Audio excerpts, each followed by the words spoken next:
who are directing you to the center. Because we are live streaming, we need you to sit in the center area. The reserved sections are now open. So if you are sitting on the side, please join us in the center. If you're sitting on the sides, please join us in the center and closer to the front. Center, front. Thank you. Thank you for moving expeditiously. Join us at the center front so that we can fill in for the live stream. Ladies and gentlemen, if you are still on the sides, please join us at the center front. The reserved sections are now open. Please disregard the seats except the front row. The reserved sections are now open. Thank you for joining us in the center and as close to the front as possible. Let's not leave any empty seats. If you see empty seats in the center front, it's your seat. If you have a friend with you and there's an empty seat next to it, it's their seat.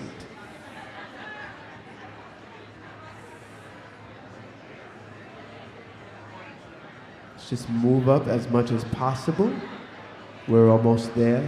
Thank you all. The program is going to commence shortly, as soon as we all can fill in these seats.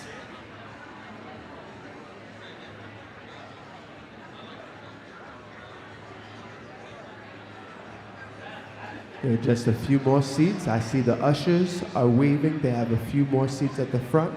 If you are a pair of 2 or 3, you can gather towards the center front. Ushers, please raise your hands for sections where you may want others.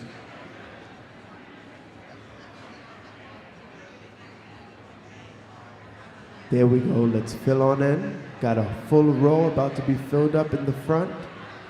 Thank you. Thank you. I still see a few free seats in that front section. Don't be afraid.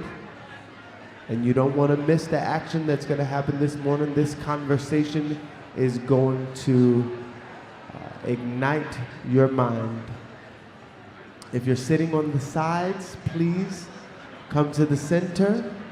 I still see a few folks on the sides. You don't want to miss the action in the center. Jump in to the fire.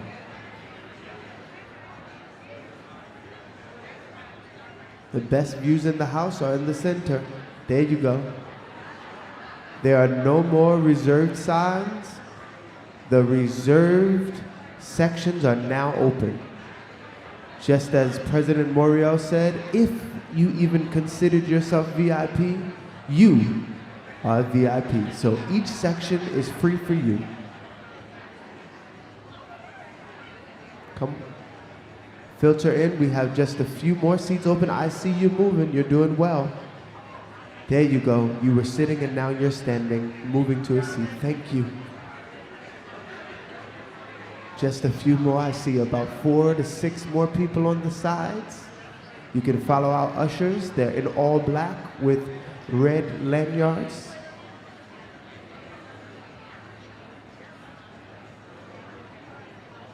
If you're new to the room, sit in the center, please. Join us in the center.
For social media users joining us online and in the audience, please follow us at @NatHeardNews on all platforms and take a moment to upload your Facebook, Instagram, and X status using the hashtag #ABLoveCONF or TikTok.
Urban Leaguers, good morning.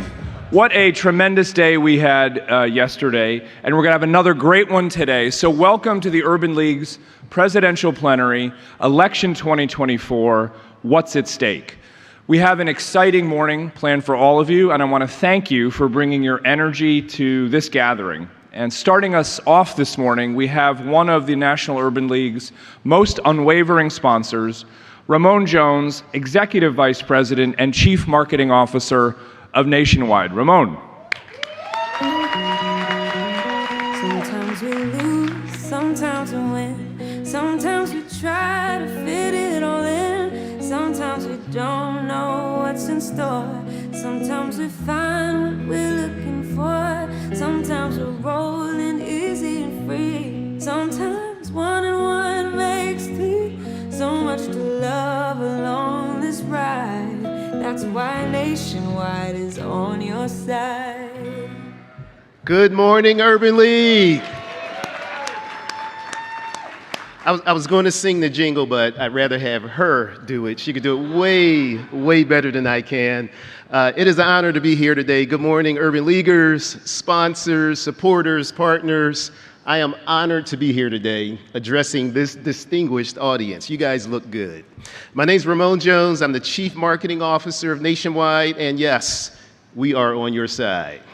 Nationwide, yes, we are. We're a proud, longtime supporter of the National Urban League because we share in the vision of providing economic empowerment, educational opportunities, and the guarantee of civil rights for the underserved in America. We have existed, Nationwide has existed for almost 100 years, and it is simple. It is because we protect people, businesses, and futures, and we do it with extraordinary care. And it is this care and this mission that has helped empower communities across the nation.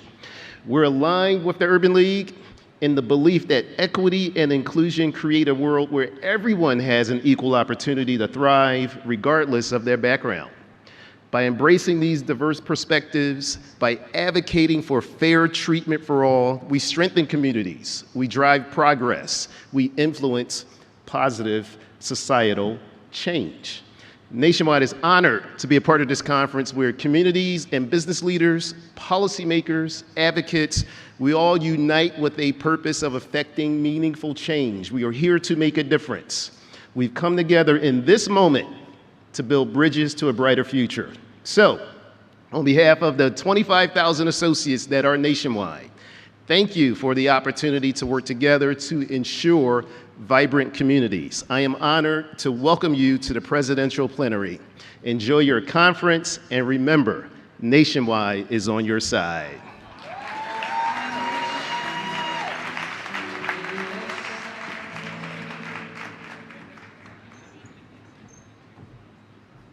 Thank you so much for that, Ramon. We appreciate the staunch support of Nationwide as one of the Urban League's longest-serving partners. So this morning, please take some time to visit the National Urban League Lounge here in the Hyatt. Remember to connect with us virtually, download the mobile app, and visit nulconference.org. And we hope you will all join us tonight for the Whitney M. Young Jr. Awards Gala this evening here in the hotel, which will certainly be an incredible event. So at this time, I take great pleasure in bringing to the stage the Assistant Attorney General for Civil Rights in the U.S. Department of Justice, Kristen Clarke. Assistant Attorney General.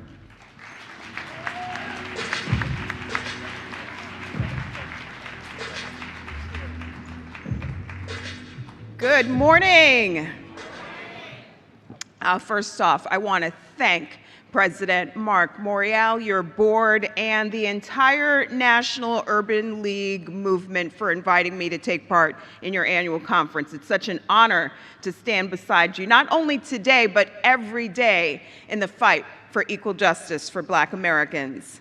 The League's activism has been an important complement to the Civil Rights Division's relentless legal enforcement work that we are doing to defend democracy, demand diversity, and defeat poverty. The story of American democracy has not been linear. It contains both defeats and victories. But through the heroism, the struggle, sacrifice, and courage of those who came before us, the story ultimately is one of progress and perseverance. Perseverance weaves through our history and abides in our present time. Nearly a century after the 13th Amendment abolished slavery in 1865, the Civil Rights Act of 1964 became law. Dr. King referred to the act as the Second Emancipation. It outlawed discrimination and codified equality in voter registration.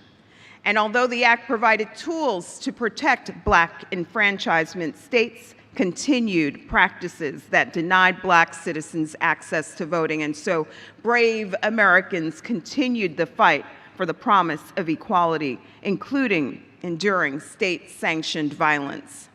That violence horrified but galvanized the nation.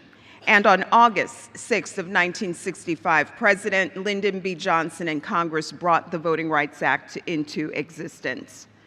The act rules that denying or abridging citizens voting rights due to their race or color is against the law. Crucially, it provided for oversight of jurisdictions whose history of discrimination was especially egregious. For almost half a century, it empowered the Justice Department to enfranchise voters. But in 2013, a Supreme Court decision weakened the act, flinging open the floodgates for such localities to enact voter suppression laws. Opponents of racial justice wasted no time. The day the court issued the Shelby County decision, Texas announced a discriminatory, burdensome photo ID law that Section 5 of the Voting Rights Act had previously blocked. Day 2 brought news from North Carolina that an omnibus law imposing multiple voting restrictions would move forward. Voting rights continue to erode. In 2021, according to the Brennan Center, at least 19 states passed 34 laws designed to suppress votes. In 2022, 8 states passed 11 such laws. In 2023, at least 14 states passed 17 laws. And in 2024, here we are still counting. The challenges are wearying, the damage is immeasurable, but our response is determined as the onslaught is relentless. Right now, the Justice Department is litigating major cases across the country to prevent discriminatory redistricting, gerrymandering in Texas, and to block state legislation restricting access to the ballot in Georgia and Arizona. In district courts in Alabama, North Dakota, Pennsylvania, Kansas, Florida, Colorado, Texas, and more, we are defending the private right of groups like the National Urban League to challenge practices under the Voting Rights Act. We are defending the constitutionality of several provisions of the Voting Rights Act, including its prohibitions against voter intimidation, threats, and coercion. We are working hard to ensure that every eligible voter is able to exercise their voice in our democracy. I encourage you to visit our website at justice.gov/voting to get more information to support your voter registration efforts in your community. I encourage you to speak up and report complaints to the Justice Department to help us fight back against voter suppression. We work to deliver news about the barriers to voting rights that we are working to dismantle. In Congress, I testified before both the House and Senate Judiciary Committees in support of the John Lewis Voting Rights Advancement Act. And as your president, Marc Morial, pointed out, the Supreme Court does not have the final word on our democracy. Congress must protect our access to the ballot box. And it is why I underscore today that we have to continue to fight for restoration of the Voting Rights Act. The act would restore the United States as a power to prevent unconstitutional obstacles to the ballot. As the National Urban League has known for over 114 years, voter suppression has significant negative downstream effects. For generations, your affiliate movement has brought energy to the fight for our families, our friends, and neighbors, for housing and health care, employment, education, and justice. The United States Department of Justice brings the same energy to protecting voting rights that it brings to fighting all forms of discrimination which have no place in our society today. We vigorously prosecute hate crimes, more than 100 defendants in more than 110 cases since January of 2021. This includes the man responsible for the tragic killing of Ahmaud Arbery in Glynn County, Georgia. This includes a 27-count indictment against the man responsible for the tragic mass killings of 10 Black people in Buffalo, New York. This includes prosecuting the defendant responsible for the murder of Dime Doe, a Black trans woman in South Carolina. It includes the guilty plea that we obtained in April from a Cornell student who threatened to kill or harm Jewish students, and our successful prosecution of a man responsible for the killing of 23 and wounding of 22 others at a Walmart in El Paso, Texas. We will not stop. We will do everything in our power to hold perpetrators of hate crimes accountable in our country.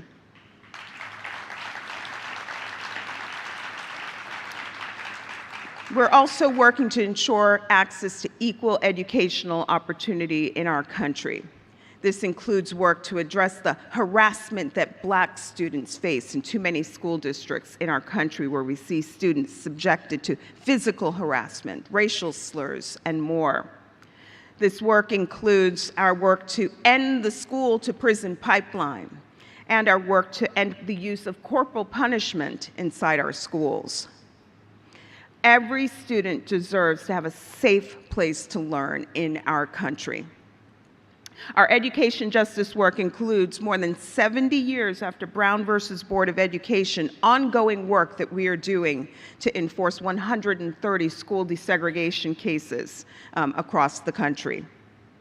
We're also working to fight for economic justice by fighting to end discrimination in employment and in housing, including in modern-day redlining. This was, after all, at the heart of the 1963 March on Washington for Jobs and Freedom. Under the leadership of Attorney General Merrick Garland, we launched the nationwide Combating Redlining Initiative. And we're working aggressively to fight this discriminatory practice, holding banks and lending institutions accountable so that undeserved communities, our communities, receive fair treatment and access to self-reliance and empowerment. To date, we have secured more than $122 million in relief for affected communities.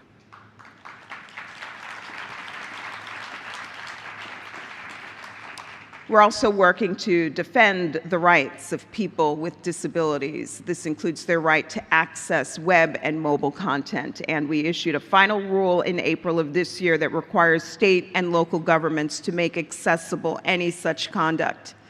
We're working to end faith-based discrimination, and this includes supporting the religious exercise rights of Christian groups to provide food to people experiencing homelessness or hunger, by challenging restrictive zoning laws in places like California and Oregon.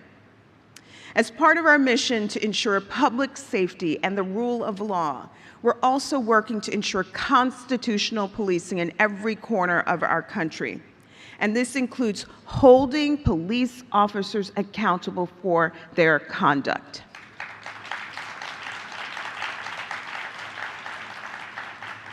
We also launch investigations and seek reforms into police departments where we identify systemic violations of the law.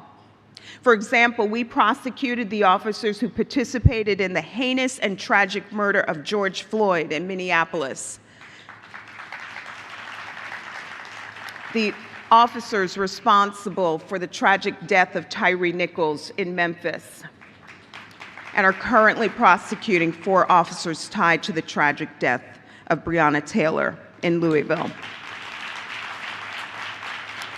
Now, in Rankin County, Mississippi, we prosecuted 6 former officers who referred to themselves as the Goon Squad.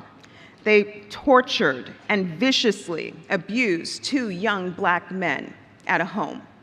These men carried out one of the most sickening acts of brutality that we have seen this century. The lead defendant was sentenced to 40 years in prison.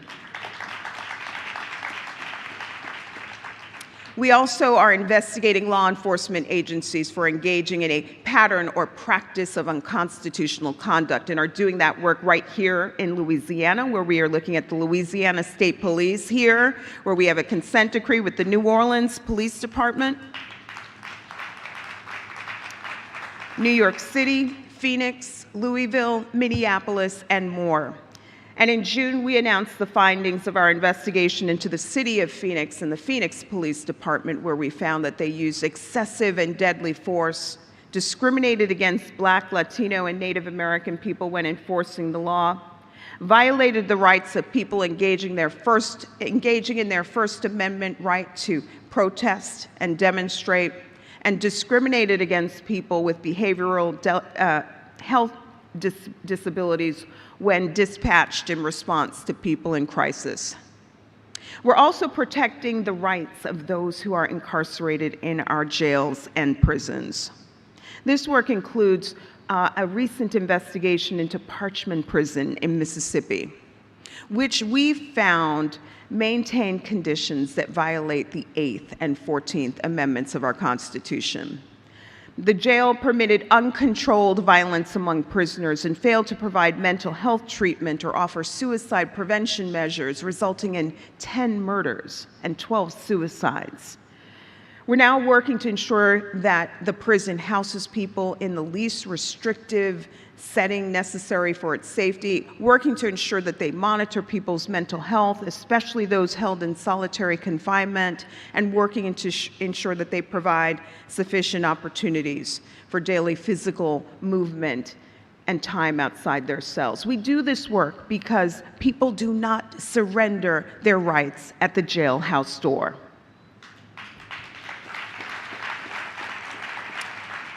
We're also working to alleviate harm caused by environmental injustice, where lead-laced water, illegal dumping, or exposure to raw sewage puts families at risk. Just this May, in Lowndes County, Alabama, we secured a groundbreaking settlement to ensure that people can access safe septic and wastewater management systems. We investigate these conditions to ensure that one's ability to live a healthy life in our country is not dictated by their race or their zip code. As I close, this much is clear. All of the concerns that I have discussed this morning are concerns that motivate people to participate in our democracy, but only if their right to vote is protected. I said at the outset that the story of American democracy is ultimately one of progress, but it is not a linear story. It is no fairy tale, and we certainly are not at the last chapter. I want you to know that every day, the Civil Rights Division of your U.S. Department of Justice will continue to work to make it better. We do the work to prevent our country from backsliding, to stop the resurgence of discrimination, and to oppose obstacles that make it more difficult for citizens of color, for Black people to register to vote, to cast their ballots, and to elect candidates of their choice. But you are the heroes in this story and shepherds in your communities, guiding us toward the still elusive goal of equal access to the ballot. But I see it on the horizon. Today, I issue a call to you. Continue the path forward. Continue to call out voting discrimination and voter suppression wherever you see it. Use your voice to oppose restrictive legislation in your communities. Seize the power of your own vote. Help others to exercise their right to vote. As Whitney M. Young said, stretch your mind and fly. Ours is a story of perseverance, and together we will write a just end to the story of voting rights in our country. We will move toward a democracy where we truly hear every voice, and we will absolutely count every legitimate voice. This is how we defend democracy, demand diversity, and defeat poverty. Thank you so much for having me today.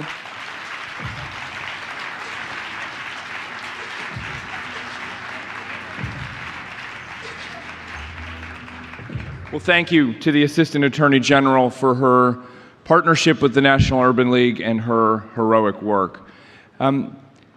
The Assistant Attorney General mentioned voting, and so next I'd like to introduce Shauna M. Broussard.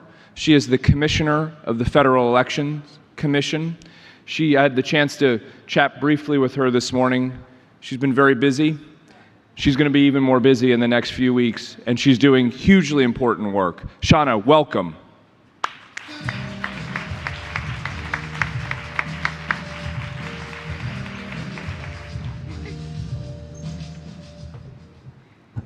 Good morning.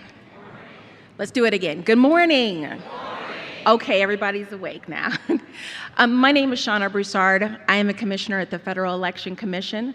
As my last name may suggest to some, I have deep Louisiana roots. In fact, I worked at the New Orleans DA's office during Mayor Morial's administration, and so it gives me great pride to return home and to speak about my work in the upcoming election. At the National Urban League's Legislative Conference, I introduced myself and I introduced the FEC, which is the federal agency responsible for regulating money in politics. It was Super Tuesday, and I highlighted our ever-increasing election spending. Then the spending totaled $2.9 billion. Now we're at $12.3 billion. That was 3 months ago, and we've got 3 months more to go. With so much money in our elections, voters must know how and who is spending these vast sums to influence their vote. And so you're going to ask, where does the FEC fit in? Now, following Sunday's news that President Biden had left the race and endorsed Vice President Harris, more people are learning about the FEC and its role in regulating money in politics and providing transparency to American voters. There is a newfound energy.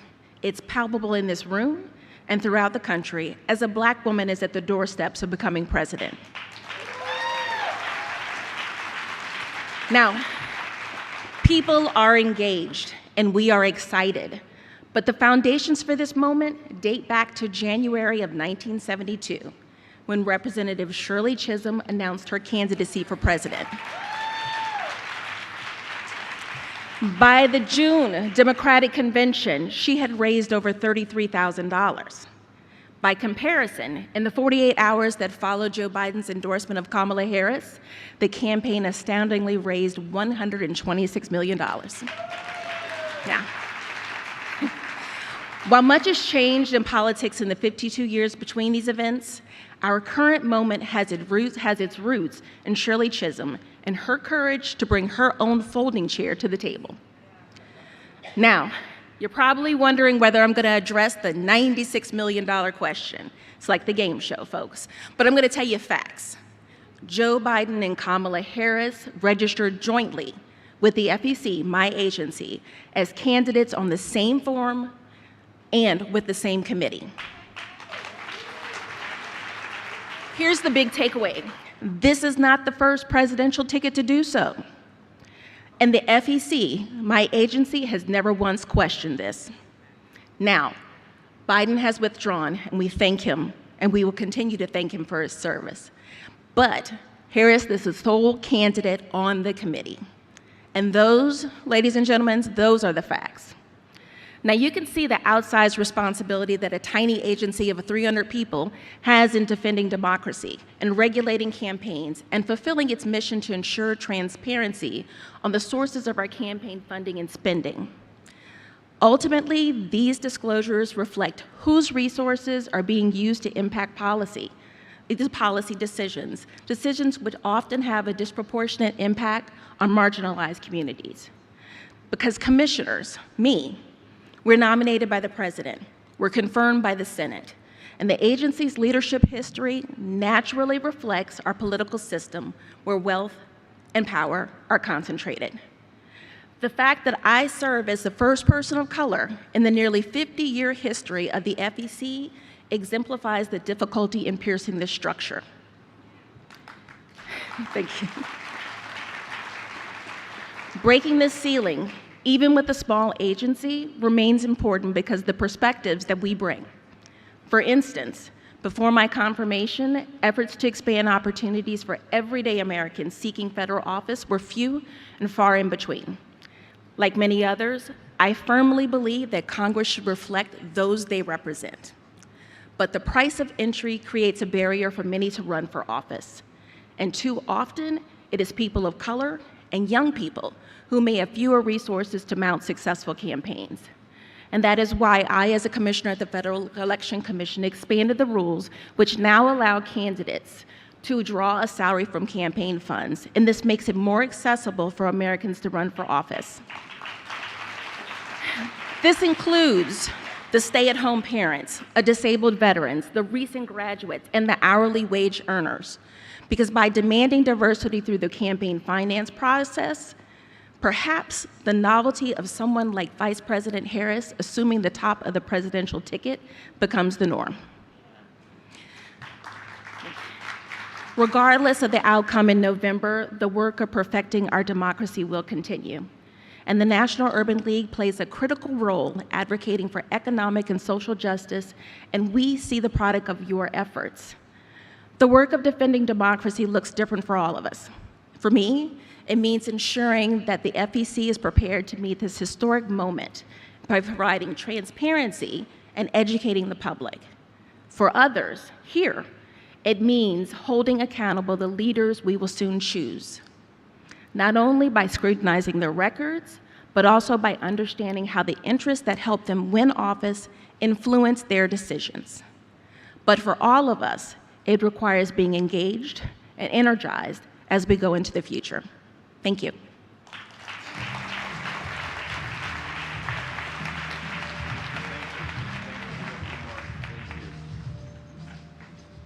Commissioner, thank you, and thank you for your hugely important work. It is now my great pleasure to introduce to you April Verrett, who is the president of the Services Employees International Union. Please welcome April.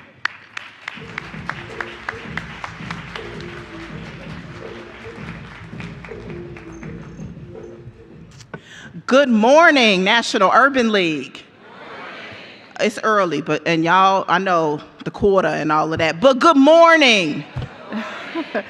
I am truly delighted and honored to be with you all today in what is one of my favorite places on earth at a time in our nation's history that I promise you we will never, ever forget. Thank you, Chairman Murphy and President Morial and the entire board and leadership team for having me. As you heard in my introduction, I am indeed April Verrett, and I was just elected 2 months ago to serve as the first Black woman president. Thank you.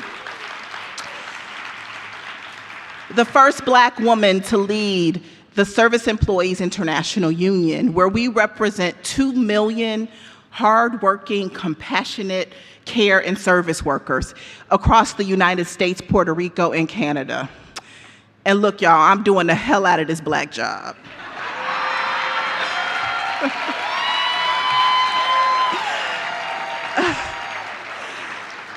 In SEIU, we are committed to our vision of a world where all workers are valued and all people are respected. We are laser focused on our mission to win unions for every worker in this country, a vision and a mission that are very much aligned with your 3 Ds. Defend democracy, demand diversity, and defeat poverty. In SEIU, we are going about our business of building a new era of unprecedented worker power.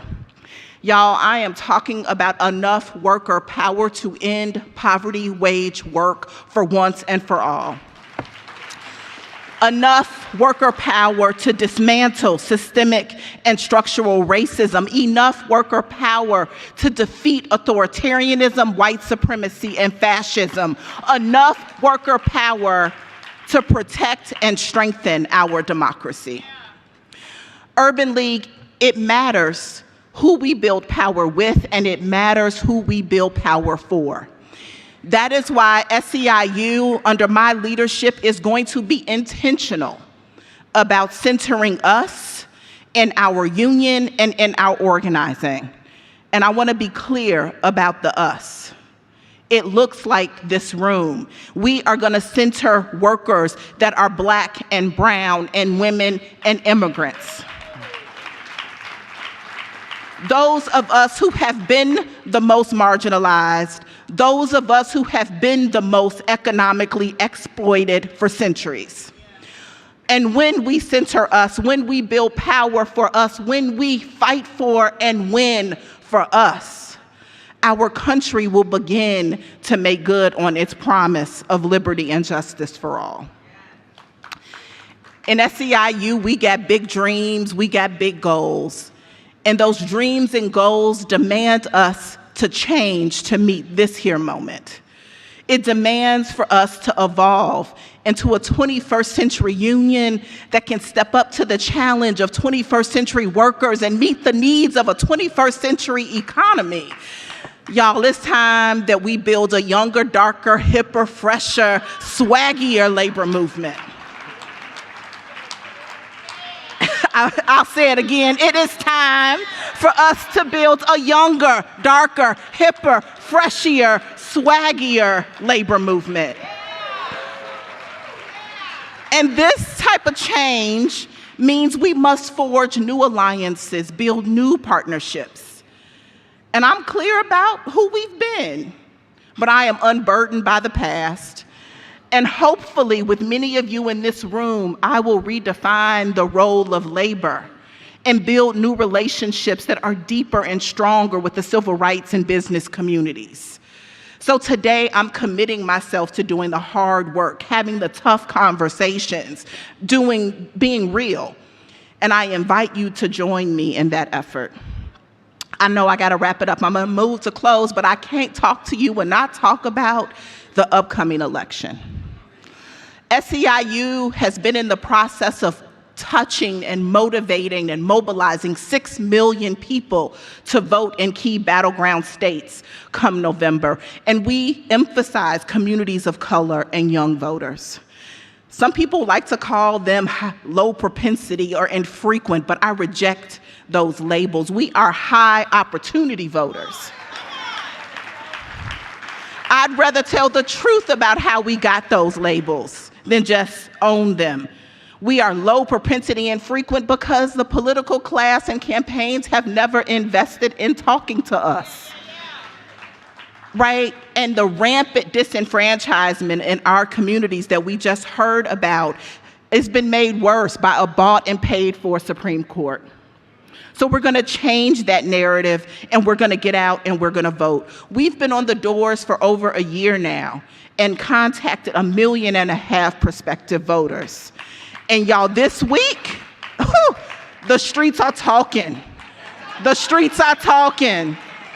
The energy and the excitement in our communities is real and it's tangible. Y'all, this is our moment. And it's our moment not just because one of us will be at the top of the ballot.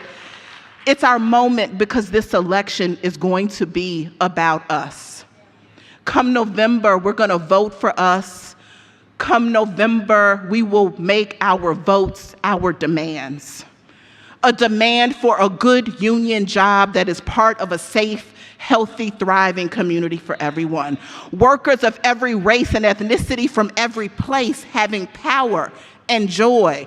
A demand that all of us have the health care we need, including reproductive care and gender-affirming care when we need it, and without us having to go into debt to get it. A demand for clean air and clean water. A green future with leaders who take climate change seriously and act immediately. A demand that our immigrant siblings and neighbors are allowed to live safe and they are welcomed in our communities. A demand for a peaceful world where workers can live in dignity. And that is why I am so proud that SEIU has called for a ceasefire in Gaza, as well as for peace in the Sudan, in Congo, in Haiti, and around the world. A demand come November for more opportunities for people who look like me to lead. A demand indeed for justice for all of us. Are you ready, Urban League? I'm so ready. Let's go get it. Thank you.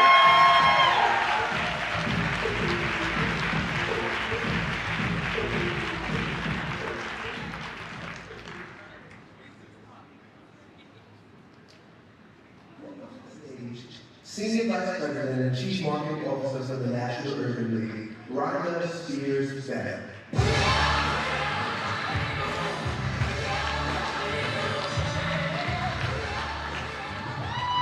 Good morning.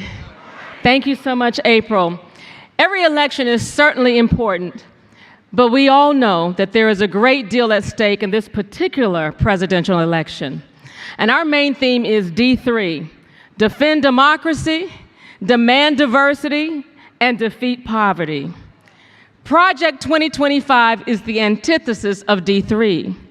It is a radical blueprint by the right-wing think tank Heritage Foundation to transform the U.S. government into an authoritarian regimen where the president's power is expanded and unchecked, where our protections are dismantled, and where the civil rights progress that we've gained over 70+ years is destroyed. Now, this agenda is already being implemented and supported by Republican Congress members, including Trump's VP pick, J.D. Vance. And it's rooted in white supremacist ideology. Let's get real. And we must fight back. And we're calling on you to act now. And you can do this together. I want everyone to please take out your phones, because I want you to text, all in one word, Stop Project 2025. Stop Project 2025, all one word, to 52886. I will repeat that again because we want to make sure that you all have it. All one word, Stop Project 2025 to 52886 to learn what you can do to counteract this dangerous threat at our democracy. And now at this time, I'll turn it back over to our chair, Timothy Murphy. Thank you all for your participation.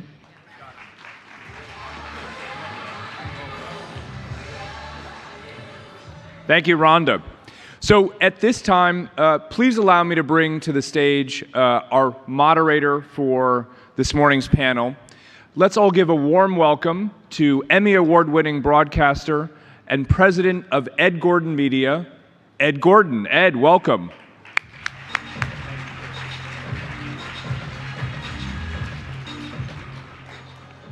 Good morning.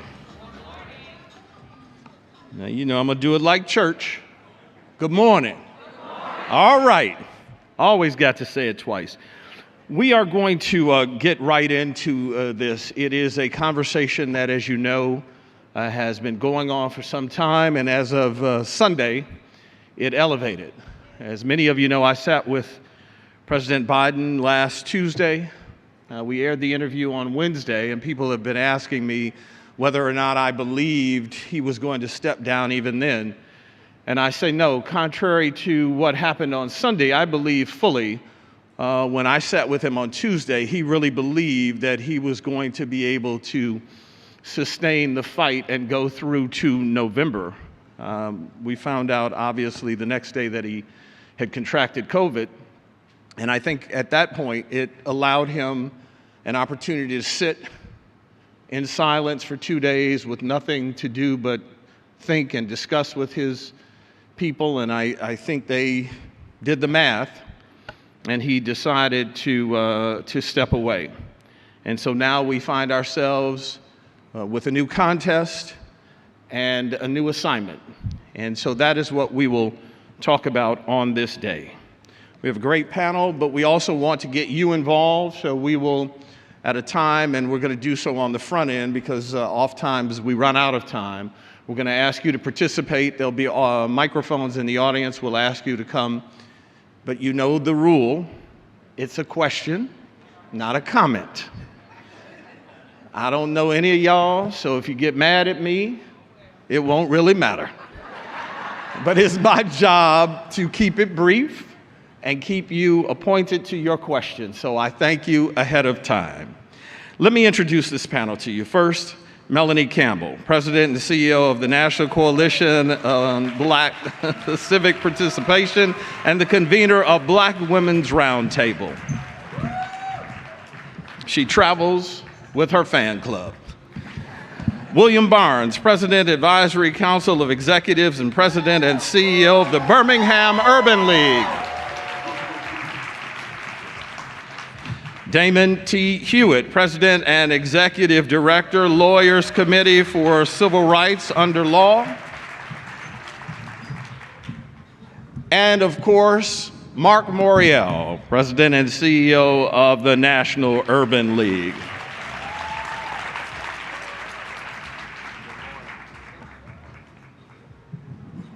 Have a seat, guys.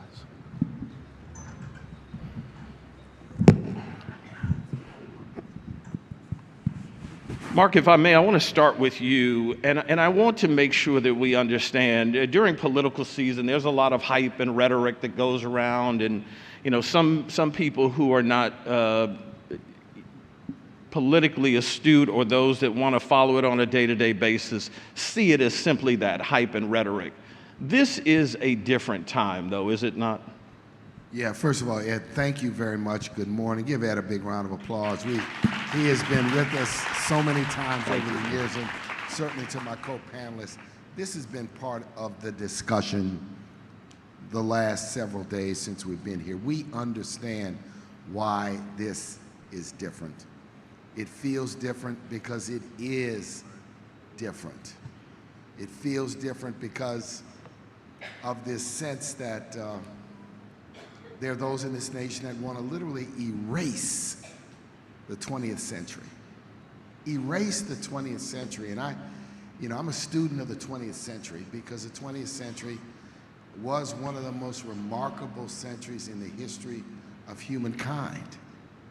And the social and economic progress that people made and that Black people and other locked out and left out communities made was remarkable. Not complete, but remarkable. And now the effort, you see, it's one thing to listen to the rhetoric. It's another thing when people reveal their plan. And so the plan on paper is 2025, Project 2025. We can read it, we can look at it, we can see what the policy agenda is. Our challenge is to educate, inform, and inspire people to understand. I sometimes think that what's happened in elections, it's become like American Idol. It's become like one of these dating shows. It's all about superficiality. It's all about optics. It's all about rhetoric and not about substance. And what we've got to challenge our community around is substance. I had a talk last night with two millennials, and they were on a number of issues woefully misinformed because they were dealing with what I call superficiality. Who gave somebody a check, right? Who was exaggerating their record. And so we've got to level set this, and it is a different time. And I'll just leave with this remark. We have to embrace our generational responsibility. This generational responsibility, because that great generation of the 1950s and 60s and 70s that bursted open doors and fought to knock down barriers, and then they handed it to our generation, to successive generations. And we cannot be in a position where 20 years from now, the next generation looks at us and said, you know what, y'all fell asleep. You allowed our rights to be eroded, you allowed democracy to whittle away, and you put us in a trough that we have to climb out of. So we have to recognize that this work we do now is not just for us, it's for tomorrow. Melanie, you and I were together last summer, and and we were talking about the upcoming race, and if I may take Marc's example a bit further, the idea of falling asleep, you and I talked about the idea that while maybe not asleep, some black folk were napping. And so give me a sense of the newfound excitement we see now and how we may be able to sustain it through to Election Day, because that's the importance. And that was you, me, and Marc last year having this conversation about, whoa, what is this looking like? But you know, when I got up this morning and trying to get my mind right, I went to Ezekiel 37:110. He asked me, "Son of man, can these bones live?" I said, "Sovereign Lord, you alone know." Then he said to me, "Prophesy to these bones and say to them, dry bones, hear the word of the Lord. This is what the sovereign Lord says to these bones. I will make breath enter you, and you will come to life." Sunday afternoon, dry bones. Reverend Jackson Marc used to talk about this. Them dry bones will live again. I don't know about y'all, but when I saw that letter from President Biden, where's April Verrett, SEIU? We was fighting, we was boxing all them rich folks that thought they knew better than us, that we wanted that Biden-Harris ticket, because if the Biden ticket went down, they were trying to take Kamala out. So when that letter hit, it was like, oh my God. Then a few minutes later, what happened? Kamala Harris came out of Biden's mouth, and them dry bones rose again. But the work has to be done from that point. Mr. Barnes, let me ask you about that work. This election is going to be won on the ground. At the end of the day, it's going to be, Melanie and I were just talking about that backstage, the idea that it's kind of that old school knocking on doors, getting people out. There's a generation that believes just because they like something, they've done their job. And that's not a slight to them, that's what they've grown up with. But this, again, is different. Talk to me particularly, as you talk to folk who are out there on a day-to-day, what you see and what has to be done. So let me start by addressing what I think is at stake, and then kind of lead into what the question is. What's at stake? We tell people to read the 2025 plan. But I got a funny feeling people aren't going to do that work. So I did a little bit of it for us. All right. So here's what's at stake. Education investment in inner city schools is at stake. That means that our communities won't be educated at the same level, and all of the progress that we've made in those investments is at stake. What's additionally at stake is the abolishment of the United States Education Department. Full abolishment. They don't want it because the Education Department protects the civil rights in our communities and education. The conversion and progress of the criminal justice system. All the work, Marc, that you've done, and the Urban League and all of our partners, you talk about the work as it relates to how our education and the criminal justice systems have abandoned and kept our young men locked up. That's what's at stake. It's the progress that we've made. And finally, the right for women to choose with their doctors. It's something that's so important. It's a tragedy that we've got men trying to tell women what to do with their bodies. And it's really at stake. When we talk about what I'm seeing on the ground, I see a lot of excitement, and I'm scared, y'all. Let me just be very, very honest with you. I remember when President Obama was then Senator Obama, and He was running for office, and he had a real funny name, right? Barack Hussein Obama.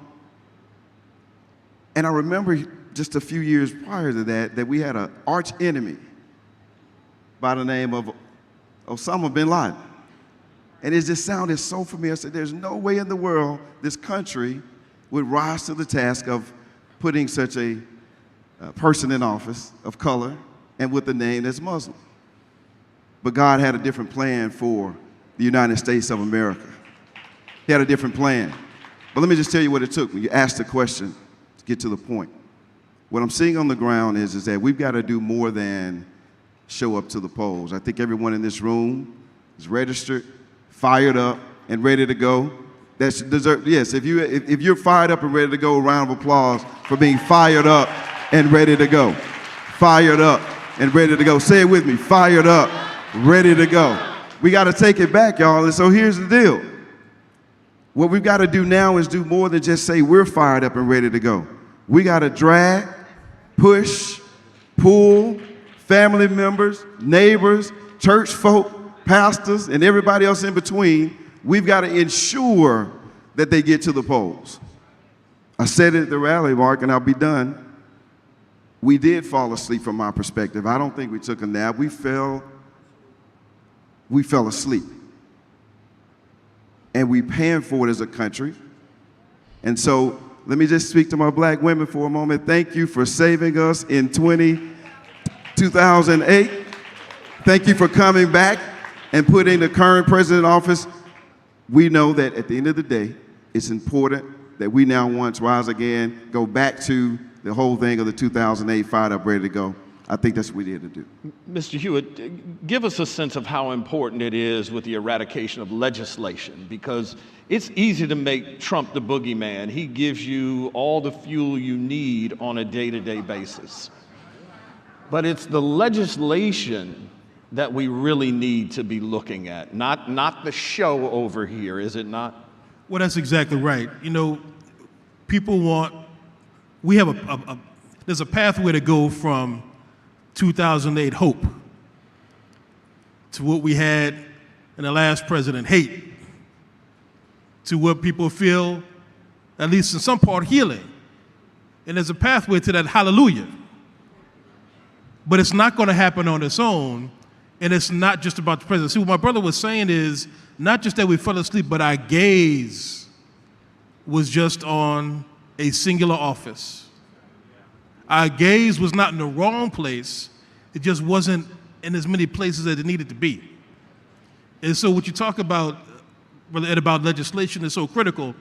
I'm not sure that both parties or all parties actually want to fully legislate at the federal level. Because what I see so much of is a dismantling. They're eradicating legislation. They don't want voting rights legislation. They don't want privacy legislation. They don't want legislation on police accountability. And so they're using the mechanism of Congress to say, that's not a problem, that's okay. That's not a problem, that's okay. But on the flip side, look what's happening in the states. In the states, not only are they legislating, they are oppressing through legislation. Here in my home state of Louisiana, you know, I visited my mom on this trip, who still lives here, and so she has a whole list that was sent to her in the mailer. Here are all the bills that passed in Louisiana. And look, I'm a civil rights attorney. I thought I knew, Mark, but I had no idea the kind of mayhem that these folks are up to. They're requiring posting the 10 Commandments. If that's you, that's great. But you shouldn't force it on people. They're taking away bodily autonomy. They're using every mechanism of the law because our gaze had been on that singular office and not on Congress fully and not in the state houses fully. There are supermajorities of ideological conservatives who are trying to take away everything that we spent decades building. Not only that, they're trying to deprive us of our future as well. And so we have to work every level. You know, Melanie and I and other organizations do lots of nonpartisan voter protection, which I hope we can talk about, and deployment. That's all within the bounds of C3 and C4, what have you. But Melanie was making a point to me this morning that Damon, look at all the opportunity, not for a particular candidate, because that's not what we do, but for our people to exercise voice, to grab power on all the so-called down ballot races. We need a new name, not just down ballot, our ballot.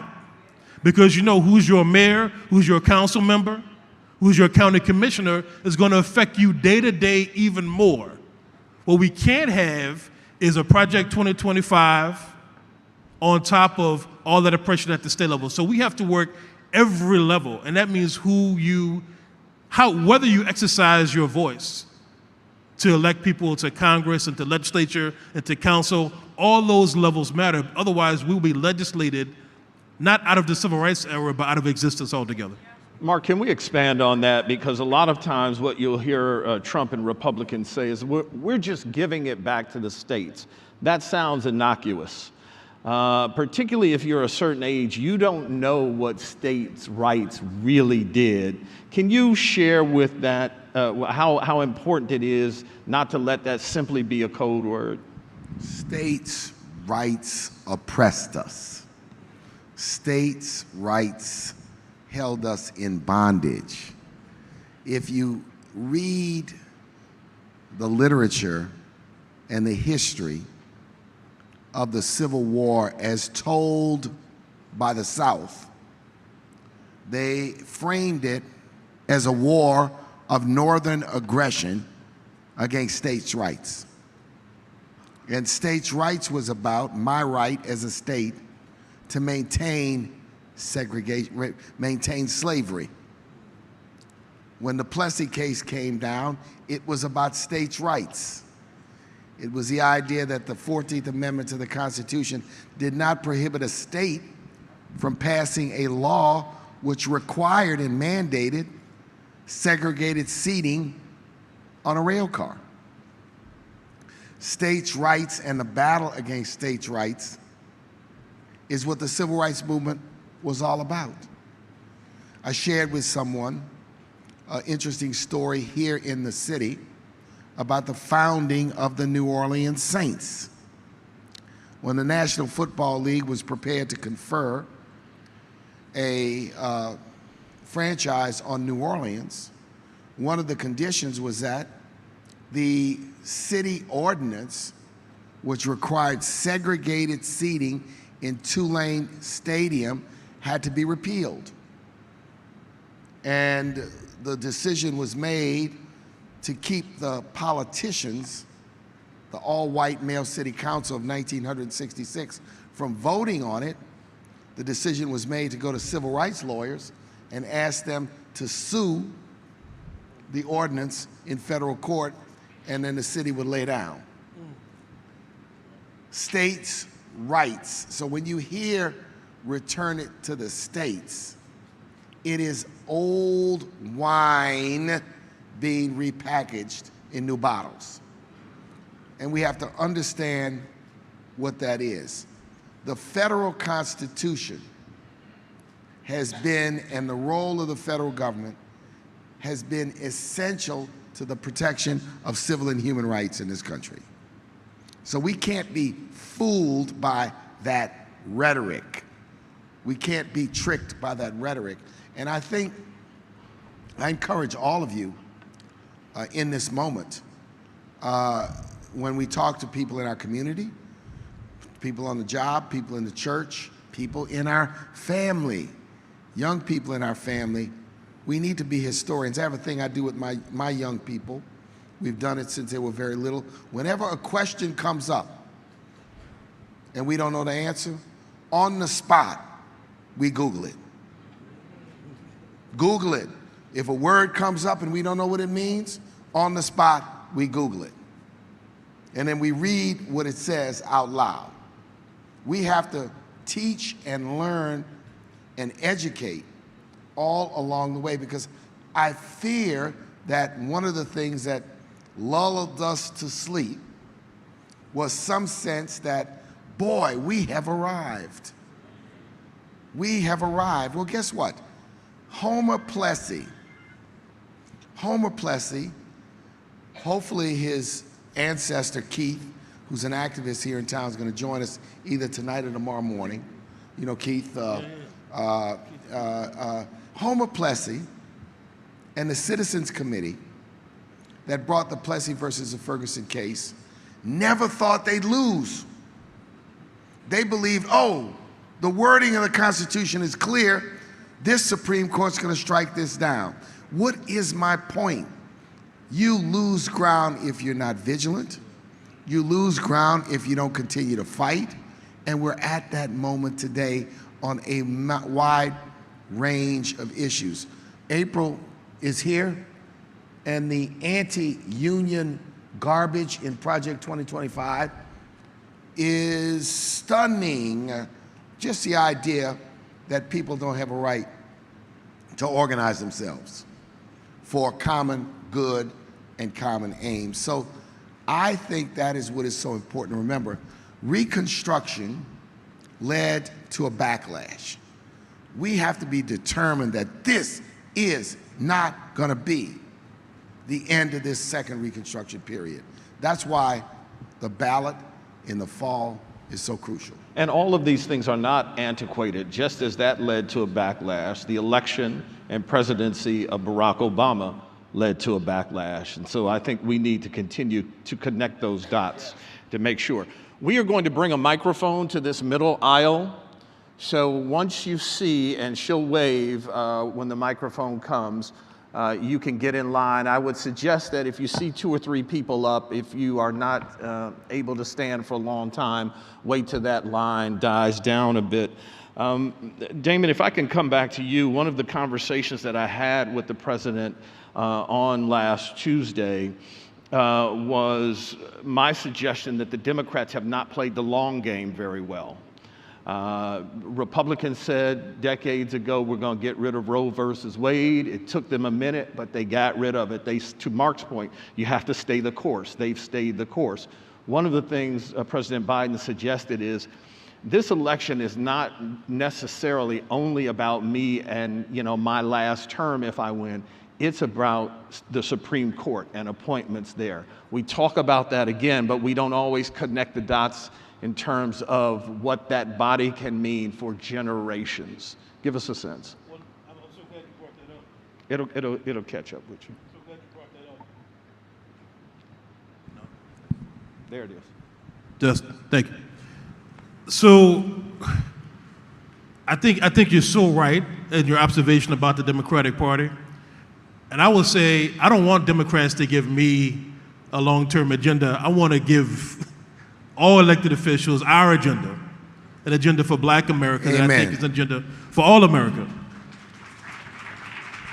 But the courts have to be central. It has been, look, my entire legal career, Marc knew me since the beginning of my legal career, has been defined by the U.S. Supreme Court and now many other federal courts putting us in smaller boxes, like Russian dolls. It's like smaller and smaller and smaller boxes.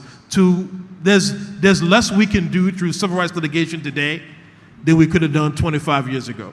That doesn't mean we don't keep fighting, right? And we still get wins. But we need a collective consciousness and a collective strategy about the courts. I was just in California earlier this week speaking at what they call the Ninth Circuit Judicial Conference. It's all the federal judges and all the federal courts in states like California and Oregon, Washington, what have you. And the person who invited me to speak was a Black federal judge who was actually a junior attorney on my team years ago. She now has life tenure because she is one of the 200 plus federal judges appointed by this administration. And you know this administration, has appointed more Black women than every other administration combined in the history of the United States. And it's not like there were a majority of Black judges in the Ninth Circuit, I guarantee you that, but there were more than I actually appreciated when you see them in person. And so they say in corporate America, representation matters, it's important for bottom line, I agree. But when you're on that bench whether it be the Supreme Court or a Court of Appeals or a federal district court, it's not just representation, it is perspective that matters. People who come from a variety of lived experience. People who aren't just taking a playbook that the Federalist Society gave you. People who aren't just taking a playbook that some political party gave you. People who have actually practiced and lived real life and not just done it in the test tube. So we have to have a collective consciousness about the courts. Now, President Biden, I don't know if he actually announced it, he was prepared to announce, we heard some new policies about the Supreme Court. I'm glad he was catching up to where a lot of other folks already were, but we have to advance our agenda. Because look, I'll be 50 next year. I think I got 20 good years left of litigation, right? If you let me retire. But I am pushing not for the ones we can get for our clients and community just for today. I'm pushing for that moment 20 years from now when we have courts that are open, when we have courts that are not just friendly, but courts that are just. And so if we don't start that project now, we're never going to get there. We have to start that now. Go ahead, Mel. The one thing that we have to remember is that this election, we talked about it. It's not just, we talked about the down ballot. Well, what does that mean? Everybody excited about the presidency, but if you have a president that doesn't have a House and a Senate, then we get the kind of 3 judges that the last president put in office. So we have to focus on how many people in here feel like you in a red state, if you will, right? Right? Red state. But you got a congressional district because we won in the court. So take the time to find out, because in 2008, there were some states that went a different way because we turned out. But we have to also pay attention to the House and the Senate, because the next president could put 3 more fools on there, or 2, at least 2, if not 3, that will lock this thing down for 30 years. Say 30 years. 30 years. All right? So we don't have time. I don't have time to worry about 30 years, right? Okay? But young people, you have to worry about 30 years. When we were just a little bit younger, and some of our civil rights folks at the time, name I won't name because they're gone to glory, listened to Clarence Thomas when he said, I won't embarrass you. Have y'all been embarrassed by Clarence Thomas? Okay, so that's what's at stake in this election. And then when we talk about the states and the states that are up for grabs, when we talk about Florida, who in here from Florida? My home state. So if you want to break it down and talk about what a fascist state look like, go to my home state. I'm from Mims, Florida. Everybody know it. When you talk about states' rights, which Marc broke it down, understand that what the governor can do. So we got states. How many of y'all got governor's races in your community this year, right? So the governor's races, those state legislatures. Let me tell you something. Black folks gonna show up. We're gonna show up and we're gonna show out. But we have to make sure our people know. Pay attention to the other races, because in some of these states we can shift the power. Say shift the power. Shift the power. That's all I gotta say. Let's get this done. I'm gonna have to step off to take a call, but before I do so, I just have 3 quick points. In this state, at the governor's behest, the state legislature passed a bill which allows for surgical castration as a penalty for sex offenders. Get that. Number 2, we have a second, just to sharpen the point you all made, second majority African American congressional district in Louisiana and in Alabama because of lawyers like Damon and others who fought and litigated and utilized the Voting Rights Act as a tool. Third, I'm going to provide to each of you tomorrow morning a 5:30 a.m. wake-up call, because we have a fitness walk at City Park here in New Orleans where buses will leave at 6 a.m. Raise your hand if you're going to join me let me get a picture of you. Raise your hand if you're going to join me, and I'll see y'all in the morning. So I'm going to step away. I'll see you all later. Thank you very much.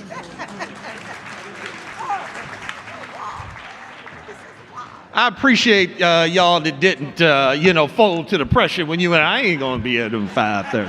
I appreciate that. I appreciate that. We're going to take a question, and then I want to get into the idea of the importance of the black vote and get into what you suggested, Melanie, when we look at states like Michigan, my home state, and the others that hang in the balance, how important those urban areas are going to be to win these states. Okay, let's get our first question. Good morning. My name is Stephanie Spalding, and I thank you for everything that you all are saying. My question is, how do we genuinely move from being on the defensive to the offensive? Because Project 2025 will happen, sadly, regardless. Republicans are winning since the Tea Party in the real ground game, which is local school boards and school districts. Thank you for the question. We winning, sister. Don't think we're not winning. We are winning. That's why they're coming for us. So don't feel defeated, because then that's the enemy. And I'm serious about that. We are winning. If we weren't winning, they wouldn't keep passing all these voter suppression laws. So do know that. Don't feel we're losing. And they're not going to win in Project 25 because we know about it. Because a lot of times they sneak stuff on us, and we got plenty of time. We see the game. So it's up to us. What state are you in? What state? Just holler it. Illinois, but there's a 37% decline in black students enrolling in high school. So in college. Right. So they are winning at local school boards and school districts. Yeah, and then so that means we have to do what? We have to also run for those opportunities. So if there are school board races, because the voting has gone down because, in many places, because of voter suppression laws that's been passed. But I'm telling you, this year right here, it's an opportunity that we didn't have, because as long as I've been doing this, I kind of know when it's like regular. It's kind of like regular voting. This is not going to be regular voting. It's a matter of we take advantage of the opportunities that we have, and hopefully you got some people. But down ballot is great. School board is great. But have to focus on the state legislatures. My mother was a public school teacher in Mims, Florida, where she helped put Black history in the school system back in the 70s, right? So, but what you have is those state legislatures and those governors that are overriding the local mayors and the local school boards to where they're forcing things on us like they're doing in Louisiana. So just know we winning. We may win a battle, but we're going to win. We may not win every battle, but we're going to win the war on justice. Because when you coming for us, because you just feel like you need to just be white is always got to be on top, because that's really what we're talking about here, then we as black people and brown people and other people, that's what we saw this week on Zoom. How many folks was on the women's call? How many folks was on the men's call? Where my fellas at? Right? Okay, so we got in that. Let me do this, guys. Let me do this. Let me stay with her point. Yeah. It is also about perception, though. There are a lot of young people in particular who feel disengaged. They feel like they aren't winning. They feel like leadership, black and white, Republican and Democrat, aren't speaking to them. And if you are 20 and under, I'd even go 25 and under, you have lived in nothing but a dysfunctional world. Right. So for you, wait a minute. Okay. So for you, a dysfunctional president, yet again, isn't as big as we know it will be. So how do we get to these people and get them to understand? And I think young people run it. Let me ask the young people that are in the room, stand up, young people.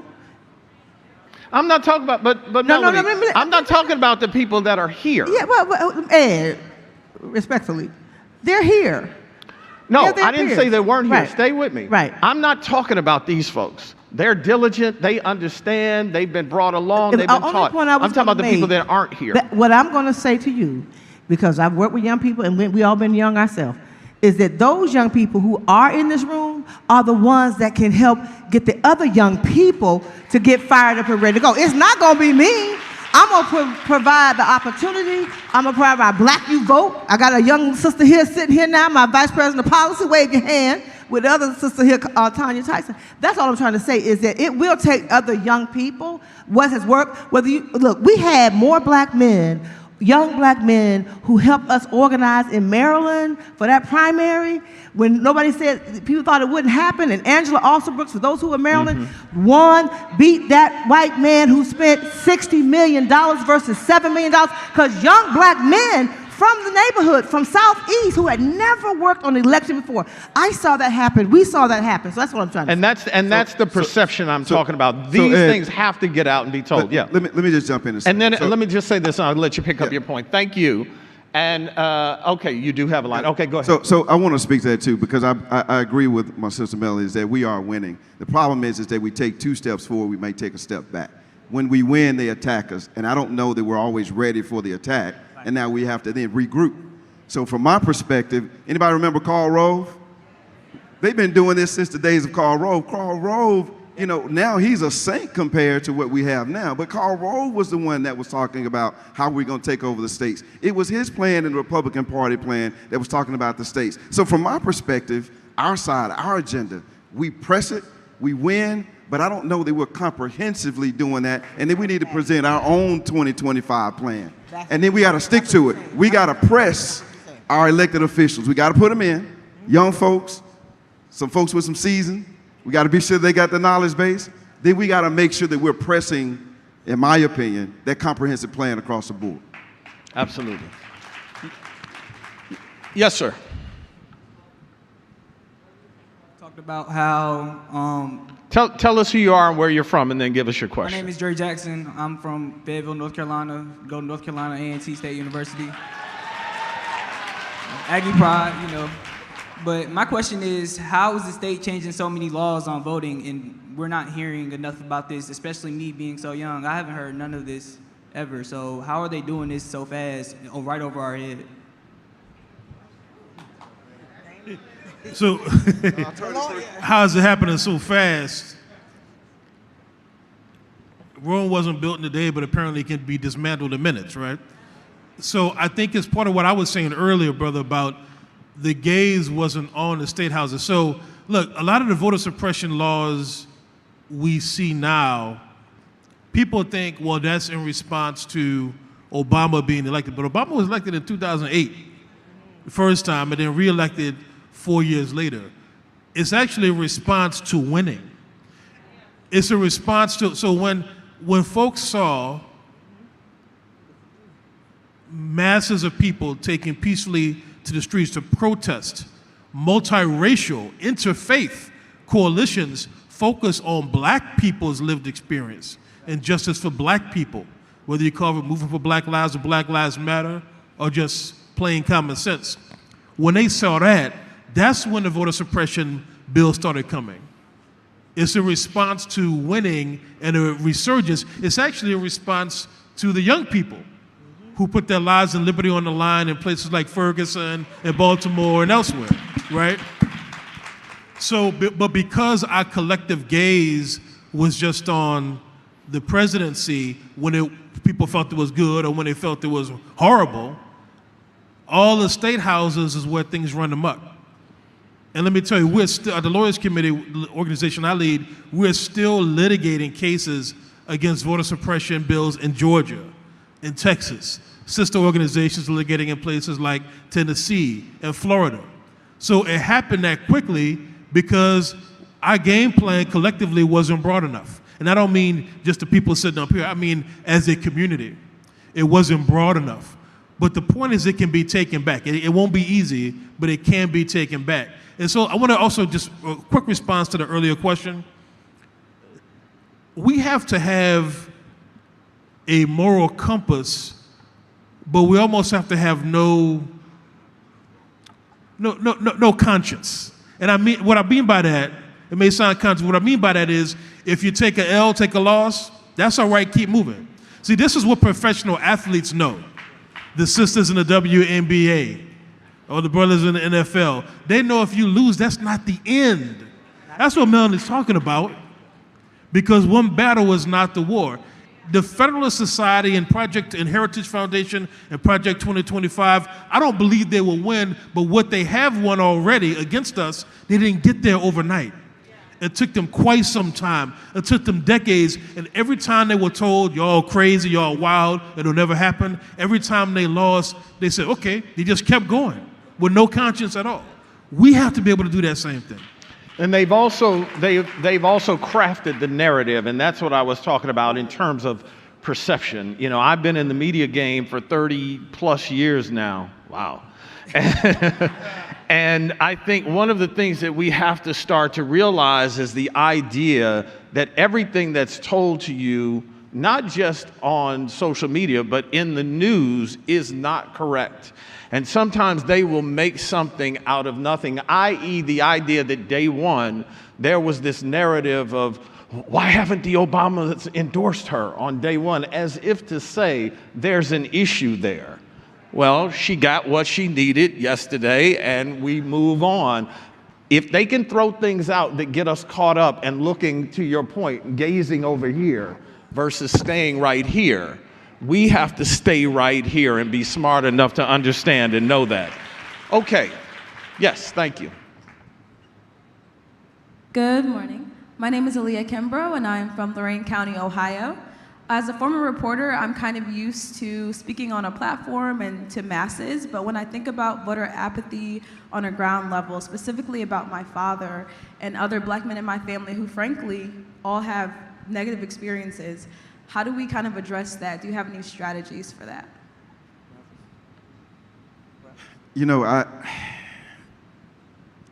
would probably be asking the same questions if I was in the audience. I can't tell you that I necessarily have the solution to it. But what I think is important, and it kind of piggybacks on the last conversation, is around being unified and understanding where our gains are and making sure that we stick to the plan. See, from my perspective, when the other folk on the other side, to the point of the decades that it took for them to win, they did keep going, and they didn't necessarily just fall out with folks. They could agree or disagree with someone and still stick to the game plan. See, we want to set people out. I remember when Kamala Harris first ran. I don't know if y'all remember that. There was such a disconnect in the communities. You know, we talked about her being a prosecutor, and she was prosecuting cases and putting brothers in jail, right? Let's just have the conversation. Let's have a family conversation about it, right? This is real talk. Oh, she's our hope now, right? But what I'm saying is she should have been our hope then too. We should have been giving her a second look then too. So from my perspective, I'm very passionate about the fact that we play the fiddle too much when it comes to what the end game is, and that is around, well, I don't like you because you don't agree with me on one specific point. So let me get to your point. From my perspective, there's a couple things that have to happen. We've got to be able to talk to our folks and show. We've got to talk about this 2020-25 plan. We can't just keep saying, read it. Let's print it out and take it to them. Say, if we don't do this, this is where we're going.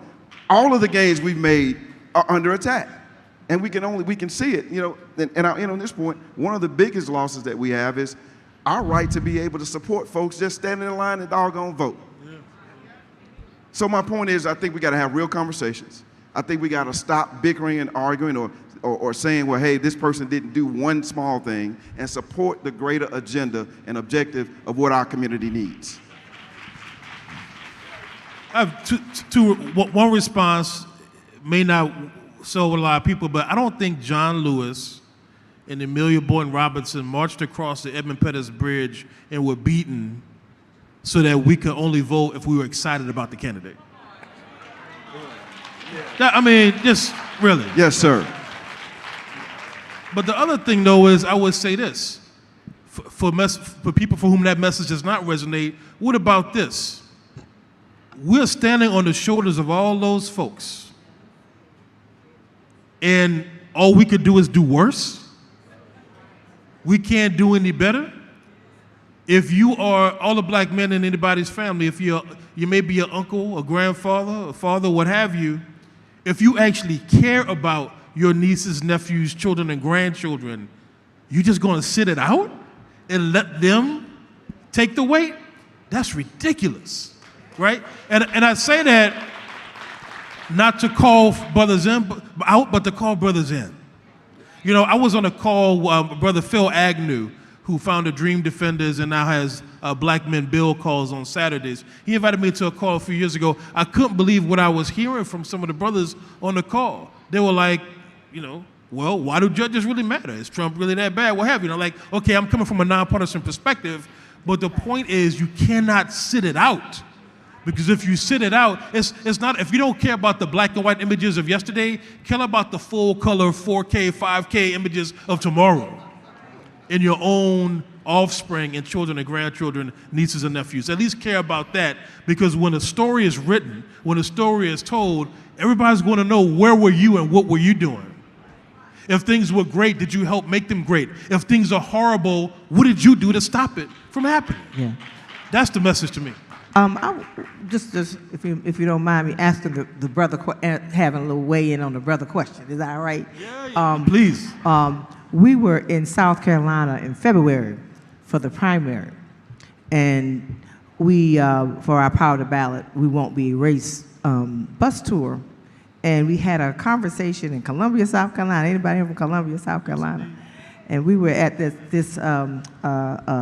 we had a black women's event, and then we had a black men's conversation at this African garb store. I'm blanking on the name of it, but the conversation got really heated, and it got really heated because so we families, so we can keep it real. Black men are definitely not a monolith.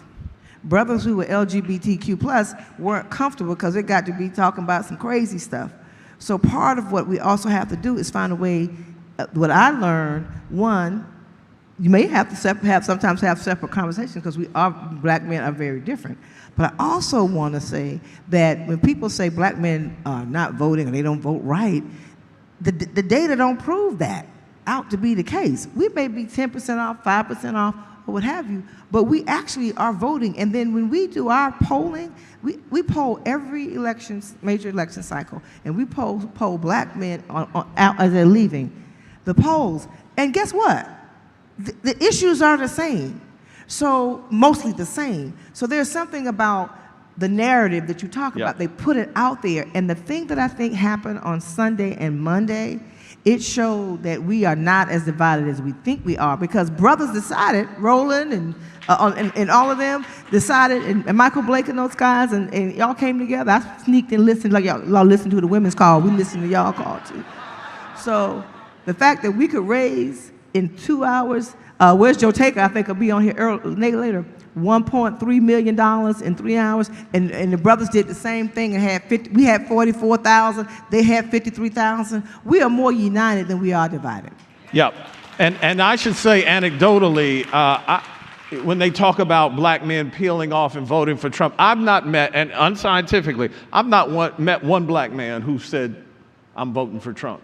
So genuinely, I believe, and polls are off particularly recently all the time. I think clearly that's one of those. All right, this is what we're going to do because we have 3 or 4 people standing. We want to get a quick question and a quick answer, and because I want to make sure that we get to as many people as we can. Yes, sir. My name is CJ Kelly. I'm a CPA, and my job is to follow the money. And as I'm following the money, I'm noticing a new technology called blockchain that allows digital assets to be made, such as Bitcoin. And when I'm looking at that, I'm seeing that President Joe Biden created an executive order for people to educate themselves on it. And this weekend in Nashville, former President Trump, as well as RFK, are speaking at the Bitcoin conference. And as money is changing, I feel like it's a tool for us to be able to move up, but it's also a tool for them to pull back. So we mentioned Project 2025.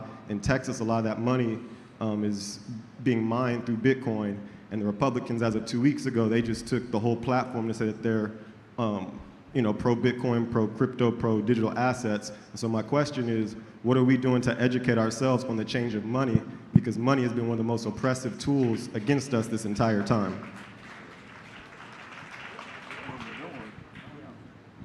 I would say thank you for the question. I think what we're doing is listen to what you just said, and now we're going to take this out of this room and we're going to begin to have some conversation. So thank you for the question. Thank you for that. So I think the fairer answer is we're not doing enough. That's right. And we don't understand that, currency as we grew up with it and we know it will eventually change. Bitcoin hasn't reached a point that a number of people thought it would by now. There's been, kind of some hiccups there, and there is concern about making something out of nothing, which really is what money has been for a long time.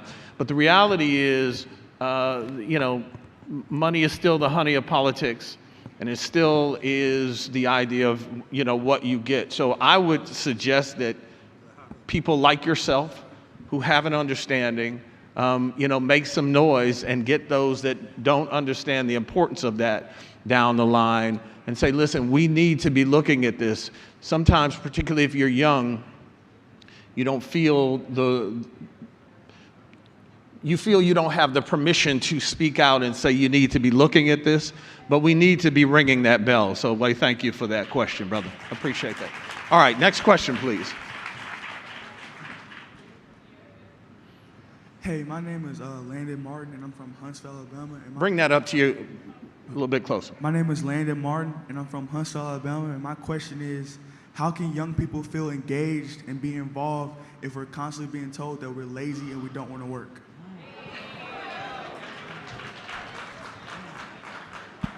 I think he just baited me. I have a 16-year-old daughter, and I can be honest with you and tell you, young man, that y'all are different. Different doesn't mean bad, but you are different. And what I would say to you is I think that we got to come together and have a very serious conversation, because if you're on that side of it and you're growing up and we're seeing something different, y'all got to come to us too. There's a reason that when you talk about a society, there's a reason you have elders and you have youthfulness. Youthfulness says that you have the ability to go out and do whatever it is you want to do physically. But what if you don't know how to do it?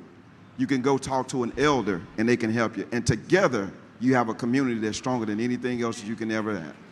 So I think we got to have a marriage, and I think it's important that, listen, I apologize if you're offended. I really am.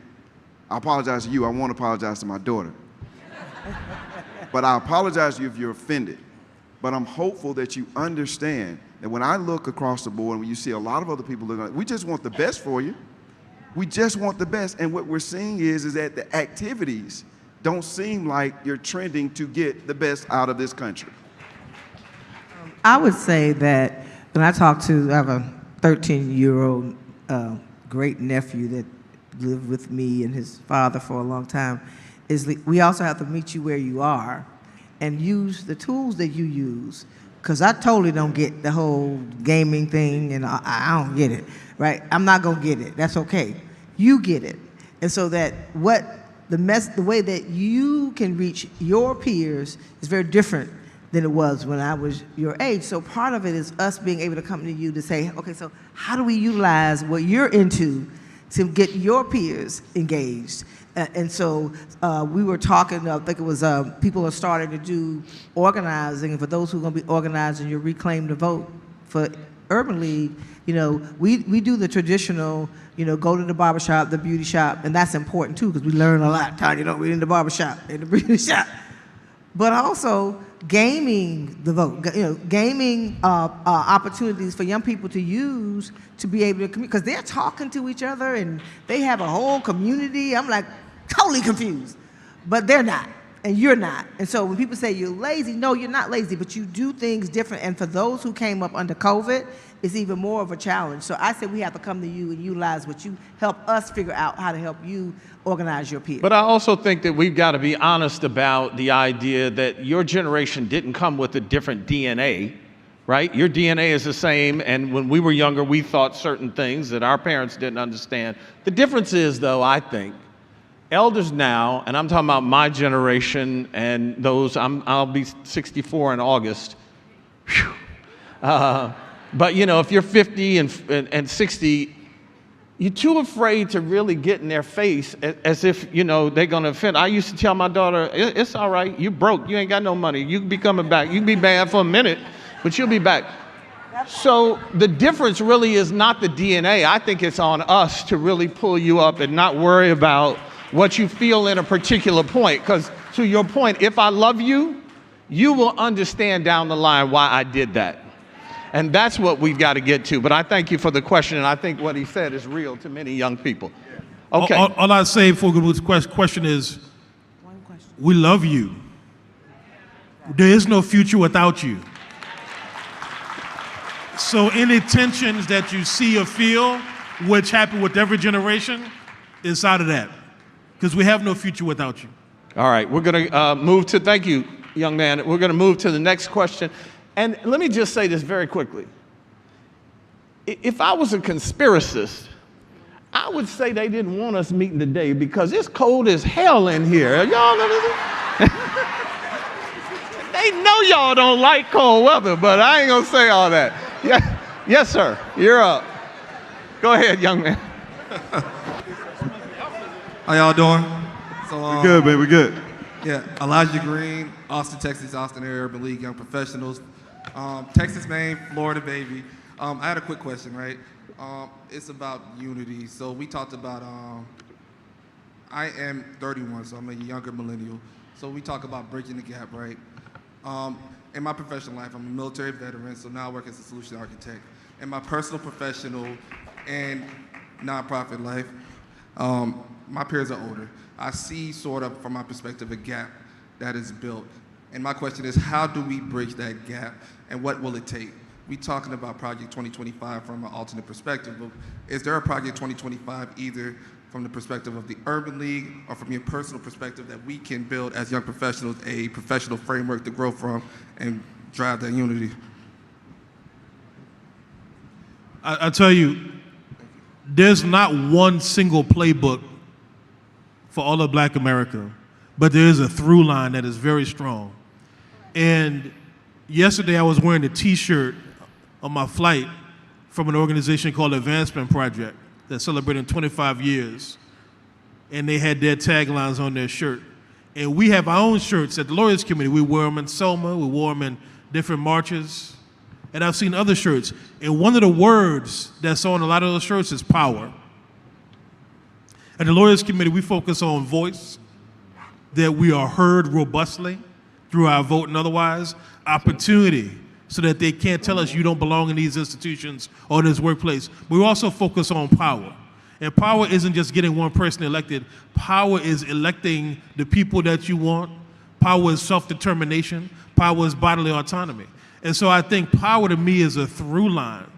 And it really is, it connects to the decades-long struggle of Black folks to have power over where you be and how you want to be. To me, that is the connection. And can we walk in our own power without shrinking? To me, that is the through line, if there's any playbook at all.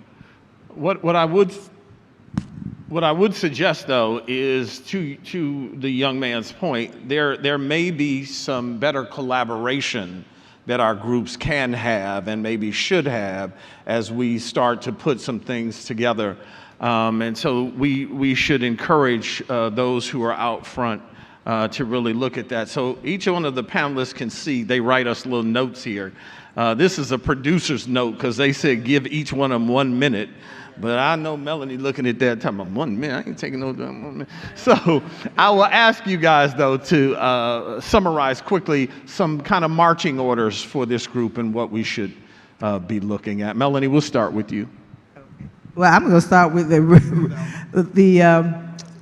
get everybody, y'all know I'm Baptist A&E, so just stand up for a minute. Just stand up where you are. Stand up where you are. Stand where you are. So just say, repeat after me. Reclaim the vote. Reclaim the vote. Reclaim the vote. Defeat poverty. Defeat poverty. Demand diversity. Demand diversity. And inclusion. And inclusion. Defend democracy. Defend democracy. The last thing I'm going to say is, say power to ballot. Power to ballot. Power to ballot. Power to ballot. We will not be erased. We will not be erased. Reclaim the vote. Reclaim the vote. Peace and power. Peace and power. And to that end, I should note the session after this is about DEI, the attack on it. We'll get into Project 2025 a bit more, and what Melanie is suggesting there really is a discussion that we have to have. All right, Mr. Barnes, sorry. So what I'd say is we need to think about a couple of things. One, we've heard about this red wave, right? We heard about the red wave that we were able to block. You've heard about the blue wave, and essentially that's where you're talking about Democrats versus Republicans and how they're just going to dominate the field. I say that there needs to be a black wave. There needs to be a black wave from California over to Georgia. We've got to make sure that we show up, we show out, that there is no question about our community, where we stand, what our issues are, and that means that we're fighting. Hold your fist up. We're going to take that back, right? Because we know somebody was out there shaking it like this. Let's show them how we're supposed to do it. Hold your fist up. All right? Ready to go? Let's do it. Don't just vote. Protect and defend the right to vote for today and for tomorrow. Pull out your phones right now and write this down. 866-OUR-VOTE. 866-OUR-VOTE. That is the phone number to the Election Protection Hotline and the Election Protection Coalition. So many of us who are here this weekend, Melanie included, are part of the Election Protection Coalition to make sure we defend the right to vote. If you or anybody you know has a question, a problem, a concern, somebody's got a gun at the polls, intimidation, what have you, call 866-OUR-VOTE or go to 866-OURVOTE.org.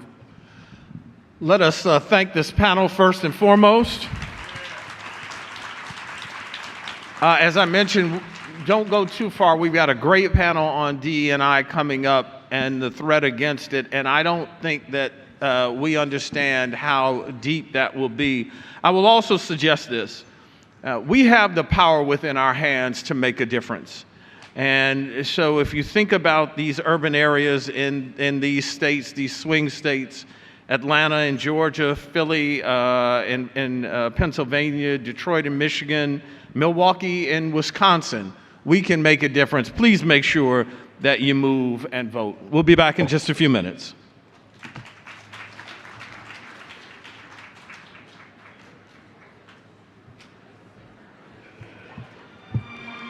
Ladies and gentlemen, thank you so much for coming to this session.